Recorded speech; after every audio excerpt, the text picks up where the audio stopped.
Doctor, మరి ఈ cough and cold వచ్చినప్పుడు ఫుడ్ విషయంలో ఎలాంటి కేర్ తీసుకోవాలి? గుడ్. సో ముఖ్యంగా ఈ కాఫ్ కోల్డ్ వచ్చినప్పుడు కొన్ని ఫుడ్స్ ఉంటాయండి, మనం తీసుకోకూడదు. అవి ముఖ్యంగా ఫ్రూట్స్, ముఖ్యంగా సిట్రస్ ఫ్రూట్స్, వాటి juices and cool drinks, carbonated products అంటాం, అంటే థమ్స్ అప్, స్లైస్, మాసా, అవి కాకుండా ప్రిజర్వేటివ్స్ ఉంటాయి వీటిలో ఎక్కువ. And carbonated drinks like Thums Up, Pepsi, cola, sodas, cold గా ఉండేవి, ఐస్ ప్యాక్డ్ జ్యూసెస్, ఇలాంటివి అస్సలు తీసుకోకూడదు.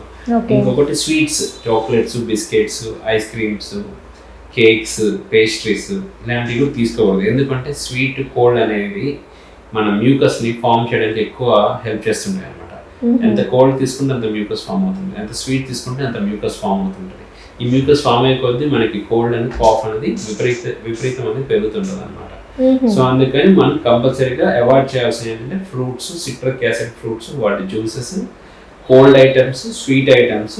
కొన్నిసార్లు పిల్లలు పాలు తాగితే కూడా మనకి పాల ద్వారా కూడా కాఫ్ ఎగ్గిపెట్టే ఛాన్స్ ఉంటుంది. ఈ కోల్డ్ కర్డ్ యూజ్ చేస్తుంటారు తెలియక చాలా మంది. ఆ కోల్డ్ కర్డ్ తిన్నప్పుడు కూడా కాఫ్ అనేది మనకు పెరుగుతుంటుంది.